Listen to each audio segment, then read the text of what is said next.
Assalamu alaikum, barkanmu da sake saduwa a cikin shirin namu na sauraro cikin nishadi wanda muke cikin littafin nan mai suna mai waina 'yar mulmula wallafar Zainab Ahmad wadda aka fi sani da Real Antizi. Kuna tare da ni mai gabatarwa Khadijat Inyas Balarabe a cikin wannan shiri namu. Muna kiran ku da ku danna subscribe da alama kararrawa. Sannan kuma muna buƙatar ku dinga mana comment dangane da duk wani episode da muka ɗora. Hakan zai ba mu goyon bayan ƙara ci gaba da kawo muku wannan daddaɗan littafin wanda yake cike da illar rashin ba mu yara tarbiyya, muhimmancin zumunci, soyayya, sannan kuma uwa uba illar zuwa gurin boka. Muna godiya sosai. A episode ɗin da ya gabata mun tsaya ne inda Khadija da Sailuba ƙawarta yayin da suka je neman zubar da ciki inda ƙawarta ta yi male-male da jini wanda abin ya tada ma Khadija hankali. Ku biyo mu don jin yadda za ta kasance. Muna godiya.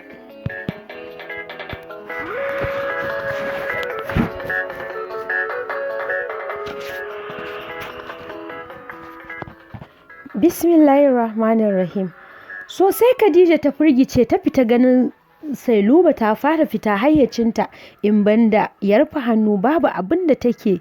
Ta rasa me za ta yi ita kam, anya ba guduwa zan yi ba, ta faɗa a hankali tana tunanin to ma in na gudu na je ina, ni da ko dangin mahaifina ban sani ba, gashi mamata ba 'yar ƙasan nan ba, to ni ya zan yi da wannan ƙajagar da na ɗauko wa kaina. O ni Khadija, na ɗauko wa kaina dala da gauran dutse a kai, gashi iyayenta sun san tana gidanmu, bare na ja ta ƙiyi na kai ta bakin ƙofa na yar Allah ba shi na kafe akan ban san ma me ya faru ba. Haka ce ta saka tana warwarewa, can dai ta yi kundin bala tana faɗin ina wallahi ba za ki jaza min masifa ba ni ke da abun kunya ba a zo a ce na yi kisan kai. Allah ya sani shawara na baki, duk wannan maganganun a bayyane take yin sa yayin da Sailuba tana jin ta sarai amma ta galabaita ba ta da bakin magana bare ta ce wani abu. Ganin wannan rufin asirin ba nata bane yasa ta fita a guje ta ɗakin mamanta tana kwala mata kira, amma yadda ta samu mamanta ta ita kanta sai da ta tsorata, tana girgiza ta amma kamar gawa bata ma san tana yi ba. O ni Khadija, na jawa kaina abun na gana bani da cin kuɗi ba amma ni da shiga tashin hankali. Sosai tsoro ya kama ta amma ko alamar hawaye babu akan idanta, sai dai kana kallonta kasan tana cikin damuwa. Wallahi Allah shagonta zan koma in ta ƙi biyo ni, wallahi in tara mata mutane in ƙirƙiro shari in laƙa mata, yo ina zan iya ta barni da shiga uku ni kaɗai da wannan tunanin ta yi waje a guje. Hijabin nata ma gaba a baya ta saka, tsabar rudewa, gudu sauri haka ta yi ta tafiya ta yi hanyar shagon Ross. Cikin hukuncin Allah ta isa, amma duk wanda ya ganta ya san babu lafiya. Tana isa ta iske tana kokarin rufe shagon. Ai sharaf Khadija ta ce ina zaki, ai wallahi baki ga ta tafiya ba, maza mu je gidanmu, yarinyar da kika yi wa allura tana neman mutuwa. Wallahi Allah in ta mutu kaf danginku ko zan yi yawo tsirara sai sun mutu.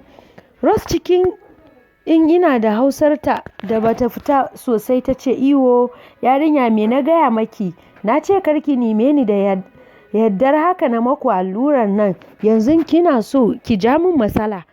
Oho ke kika sani, daman kin san da matsala kenan, to ni babu abin da ya dame ni, ko ki biyo ni ko kuma yanzu nan ki ga aiki da cika ta jinin bahaushiya, wallahi sai kin yi dana sanin kin yadda ki biyo ni. Ato ta faɗa tana girgiza kamar wata uwar mata. Ross cikin shago ta koma tana ya fito Khadija da hannu wai ta shigo saboda har yara sun fara taruwa a bakin shagon.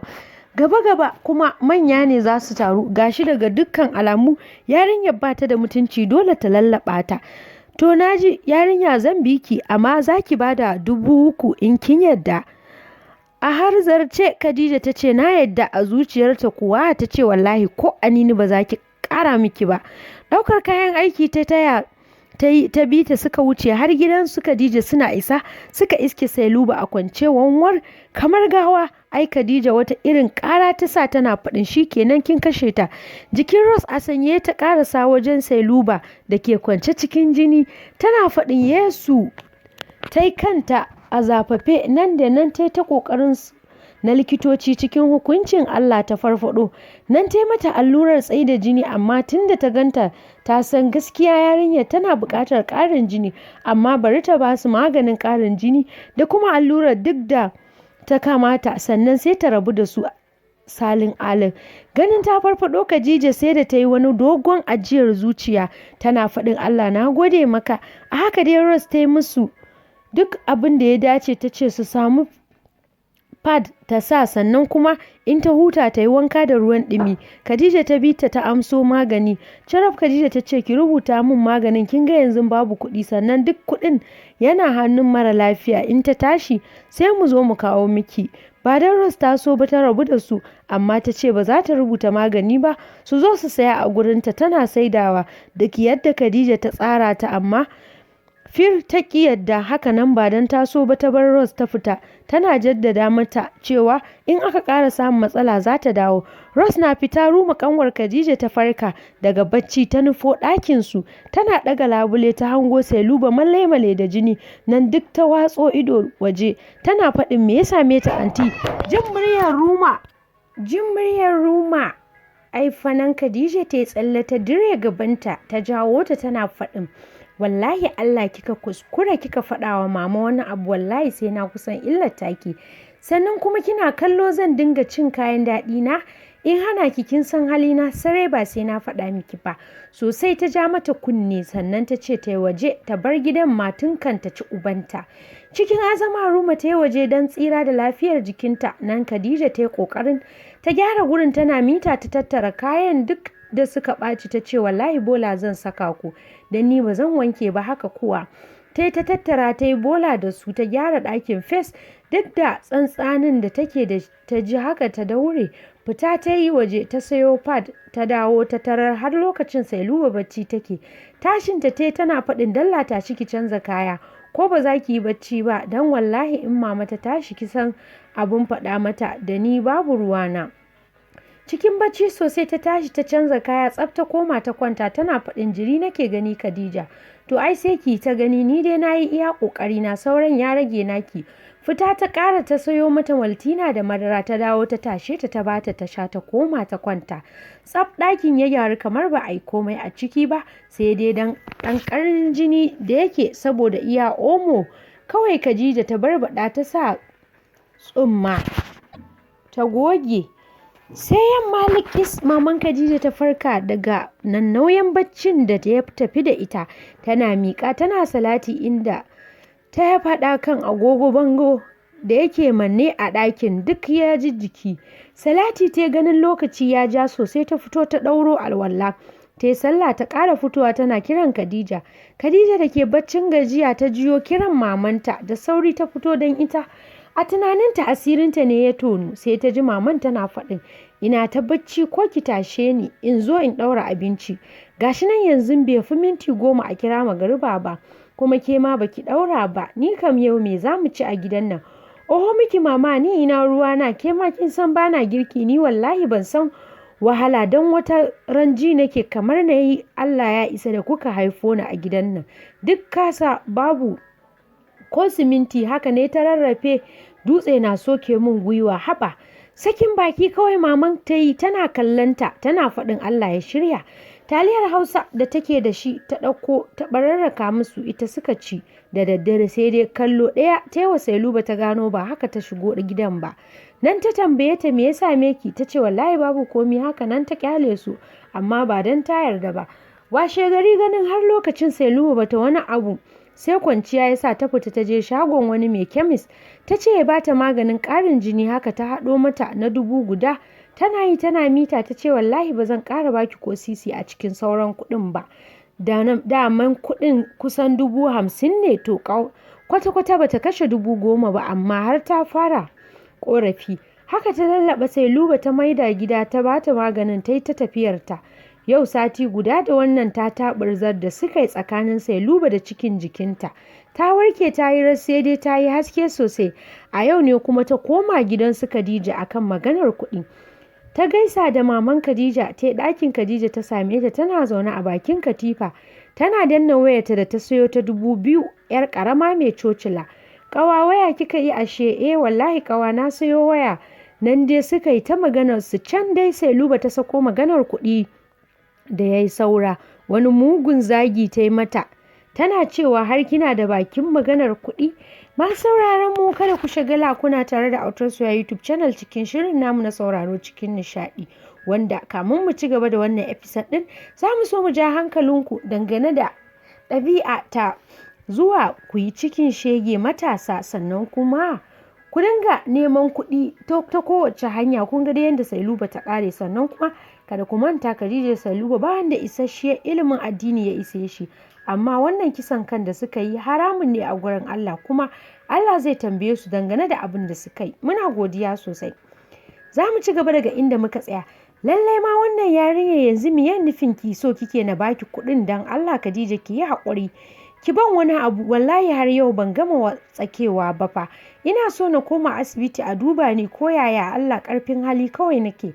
Kin ga tsaya wallahi Allah ba zan ƙara miki ko sisi ba, ni da kika ja mun dole yanzu na zauna a gida saboda na ɗaukar wa kaina abin da ba nawa ba. Tsaya wallahi Allah, kin ji na rantse sai dai ki ɗaga maganar uban kowa ya ji, waye da abun kunya in ba ke ba, kuma kowa ya san na miki halacci. Ehe, na san kin min halacci Khadija ba dan kaɗan ba, kuma kin min abin da ɗan uwana ba zai taɓa iya min ba, amma kuɗin da yawa kuma na gaya miki asibiti zan koma, kuma wallahi ban da ko sisi. To ai in asibiti zaki yi yanzu iyayenki za su iya ɗaukar nauyinki tunda ciwo ne zaki ma magani, sannan ba su san kin yi wannan ɗanyen aikin ba.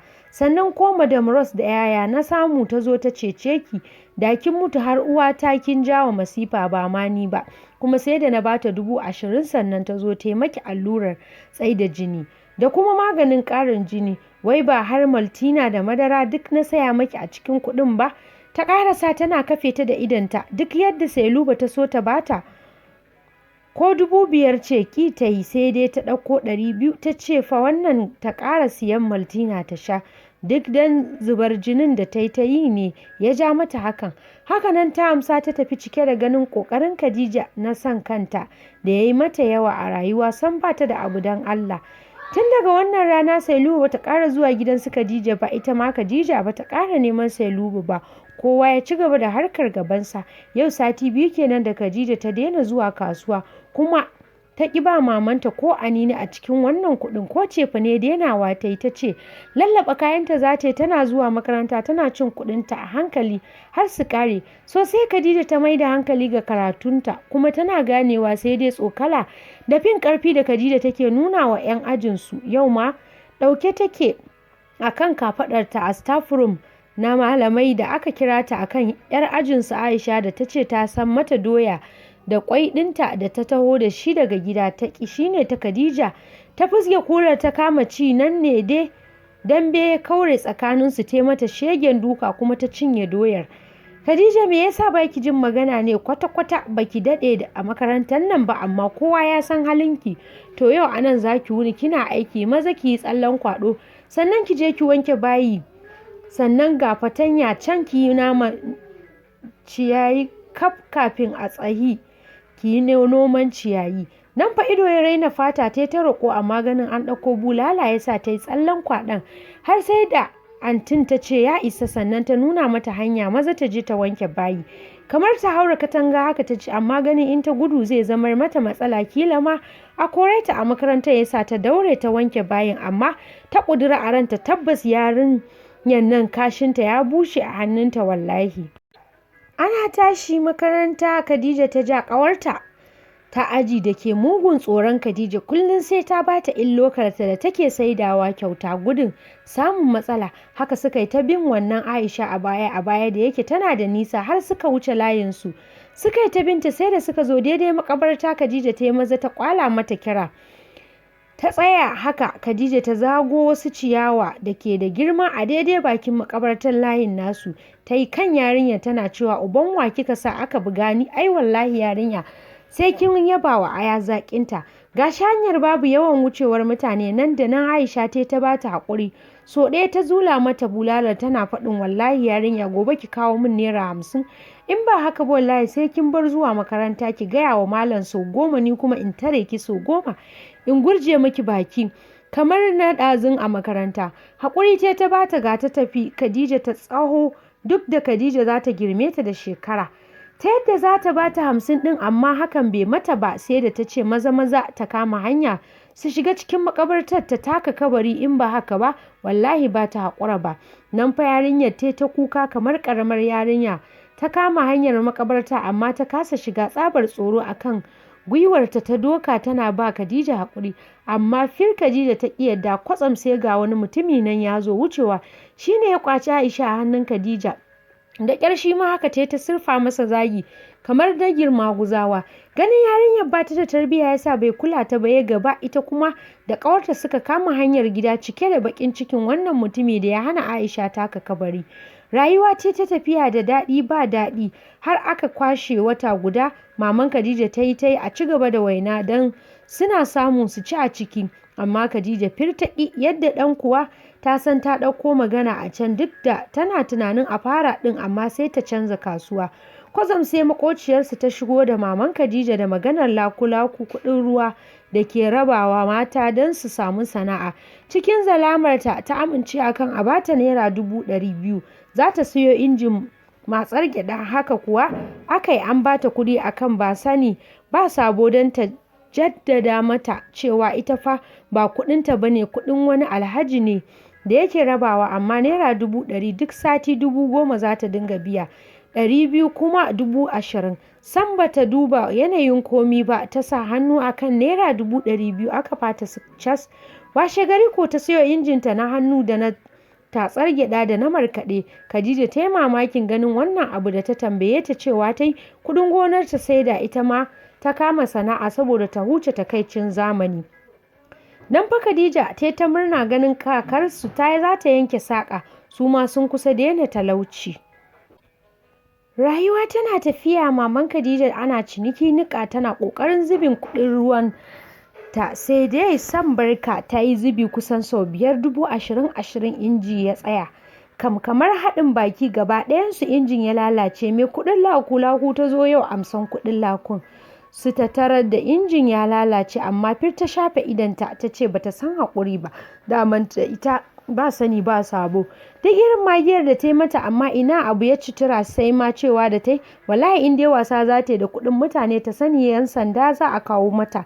Da ƙyar dai siɗin goshi ta yadda za ta je ta dawo gobe ta tabbatar mata da ta haɗa kuɗin cas, don kuwa za ta mata abin da ba ta yi tsammani ba. Tana fita maman Khadija ta yi waje da 'yan sauran kuɗin da suke hannunta, ta nemo mai gyara aka gyara mata shi. Ta ci gaba da sana'arta kamar kullum, da yake ba sabon inji ba ta saya ba, shi yasa 'yan sauran kuɗin da suke hannunta gaba ɗaya ta ƙare a gyaran inji, sauran ta maida su ga zubin laku-laku.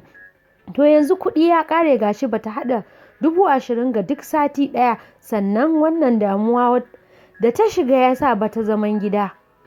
Da ta daidaici mai ansar kuɗin zubi za ta zo, sai ta gudu maƙota. In ta zo ko Khadija tana tsakar gida, in za ta yi maganar duniya ba za ta kula ta ba, ƙarshe sai dai ta kule ɗaki ta banke ƙofa tana masifa.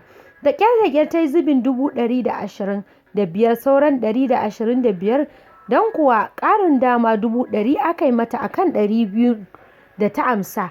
Zaune suke akan tabarma ita da Khadija da Ruma suna cin taliyar Hausa su da manja. Suka ji an yi ƙwal da butar da ke tsakar gida, haɗi da cewa ba sallama ta kawo ni ba, don haka ki tattaro min kuɗaɗe na yanzu nan, in ba haka ba wallahi Allah alhajin zan je na ɗauko maki ya zo da 'yan sanda su kama ki.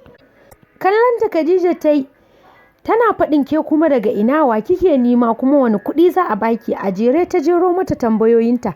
Dalla rufe min baki ƙaramar mara kunya, ba da ke nake bani, da uwarki nake. Kan uwata fa kika ce lallai tala tuwa baki da mutunci. Ina ce a makotan nan kike, amma kike zagin mun.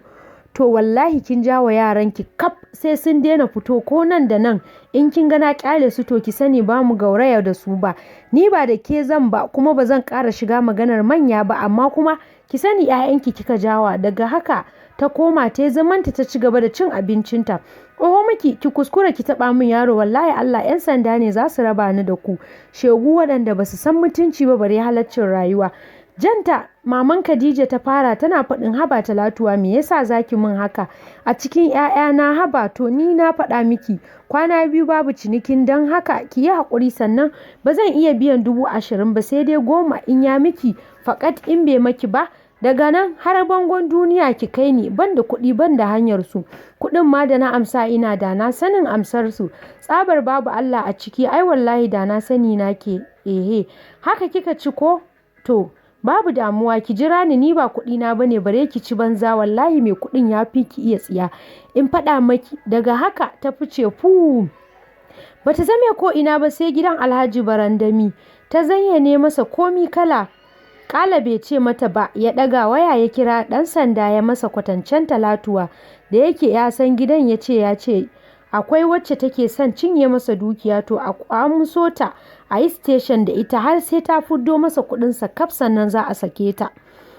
A gida ko Khadija rufe mamanta ta yi da faɗa kamar ita ce uwar tana faɗin mama kin kyauta kenan ashe daman kina taɓa 'yan kare rayi ke ma nan da na tambaye ki ce min kika yi kuɗin gona ne sannan tunda kika fara wannan sana'ar ban ga abin da kika tsinana ba kamar an maki baki mama to me kika yi da kuɗin jama'a har haka Kanzil bata ce Khadija ba sai ma tashi da ta dauki hijab ɗinta ta yi waje abinta ta bar anguwar sam bata san inda ta nufa ba ita kanta amma tabbas yau tana cikin nadamar an san kuɗin ruwa da te fitar mama babu daɗewa sai ga motar 'yan sanda sun faka suka kama hanyar kofar gidansu mama uwa suna zuwa macen ɗan sanda ta shiga ciki don taso ƙeyar mama zuwa ofishin su sai dai suna shiga Talatuwa ta ce ke mara kunya ina uwarki mai bakin hannu ko in ce mai farar kafa da bata gaji arziki ba kallon banza ba ta musu ba ta ci gaba da cin abincinta hankali kwance abinta Ruma ce ta ce ta fita yanzu wani asharar ta lailayo ta dankara sannan ta ɗaura da cewa ofisa ki tafi da yarta in ta zo ta biyo mu don ba za mu tafiyar banza ba jin ana faɗin a tafi da ita ne gaban ta ya faɗi tana faɗin wallahi babu inda zan je ta so ta yi gardama sai dai tsoron hukuma ya hana ta haka aka ta sakeyar Khadija aka yi station da ita tafiyarsu da kusan awa ta dawo tana yarfa zufa tana shiga gida ta ji Ruma tana ta kuka nan dai ta samu labarin an tafi da Khadija kuma mutane sun cika unguwa ana ta zagin ki hadi da Allah wadai da hali irin naki mama dan Allah ki je ki taho da yaya Khadija kuka ta fashe da shi cikin sauri ta koma ta faɗa gidan Talatuwa da ƙyar Talatuwa ta kula ta gaya mata station ɗin da take a daidaita ta samu ta faɗa masa ya kai ta Khadija da ke zaune a station ta yi tsuru-tsuru ta rasa me za ta yi amma dai so take ta ji waye mai kuɗin nan da yasa aka kama mamanta don ko za ta yi masa rashin mutunci daidai gwargwado tana wannan tunanin ta jiyo kururuwar mamanta ta shigo nan aka ciro Khadija aka maida uwarta cikin akurki aka ɓame fita ta bata zame ko ina ba sai gida tana ta safa da Marwa yadda za ta samo mutumin nan ta je ko mulmula ce ta masa ya haƙura ya sako mata mamanta tunani kawai take ta inda za ta fara lalubo Barandami ko Allah zai sa a sako mata mama tsaye da tunaninta ta yi akan Talatuwa mai kuɗin ruwa to ta yaya za ta tunkare ta wannan tambayar take wa kanta ta rasa amsar cikin hikima ta ce bari ta je ta gwada sa'arta inda ta ki bata to za ta koma station ɗin haka ko aka yi da ta je wa Talatuwa da maganar kora irin ta korar kare ta yi mata tana faɗin ubanki zaki je ki masa wallahi in kika je kallo ma ba zai ishe ki ba shi dai kuɗin shi kawai yake so a to gwara ma ki yi wa kanki karatu ku je ku zaƙulo ma bawan Allah da kuɗinsa dan ba mutunci ne da shi ba ganin za ta bata wa kanta lokaci ne yasa ta koma gida cike da tunani ta ina za ta fara ita kam zaƙulo kuɗin da ta yi da take ci a hankali ta ga saura 15,000 ɗaukar 5,000 ta yi tana mita tana faɗin wallahi mama kin ja min kashe kuɗi 'yan sanda dole sai da cin hanci gashi nan kuɗaɗe na za su tafi a banza ni wallahi da ba ke kika haife ni ba wallahi a ni ba zan kashe ba bare na damu kaina da wannan mitar ta fita ta a daidaita sahu ta gaba bata zame ko ina ba sai bakin station ɗin tana zuwa ta ja wani ɗan sanda gefe ta dafa masa maganarta tana faɗin ba so take a sako mamanta ba amma a gaya mata inda za ta je ta samu wanda ya saka aka kama mata ta ba su haƙuri tunda an ce sai ya yadda da hanzari ya mata kwatance tare da ba ta lambar wayarsa ya ce mata Alhaji Barandami sunansa. Cikin zumuɗi ta amsa ta basa kuɗinsa ta yi gaba. Gida ta koma ta yi wanka ta ɗauko turaren ɗan ɗori da mamanta kan shafa ta shafa a jikinta ta fita ta yi hanyar Sabon Gari gidan Alhaji Barandami. Masu sauraron mu kada ku shagala kuna tare da Autar Suya YouTube channel cikin shirin namu na sauraro cikin nishaɗi inda muke kawo muku littafi mai cike da darussan rayuwa mai take mai waina 'yar mulmula wanda wallafa ne na Real Antizi wadda aka fi sani da Zainab Ahmad. Muna godiya sosai ku kasance tare da mu ku ji yadda za ta kaya, shin Khadija za ta samu nasara a gun Alhaji Barandami domin ta fito da mahaifiyarta wata cakwakiya ce za a tafka nan gaba. Muna godiya sosai. Allah ya ƙara mana haƙuri da rayuwa kuma ya sa mu koyi haƙuri da yanayin da muka tsinci kanmu tare da ƙoƙarin yi ma yaran mu tarbiyya. Muna muku fatan alkhairi. Allah ya kawo mana ƙarshen wannan annoba da muke fama da ita ta duk duniya.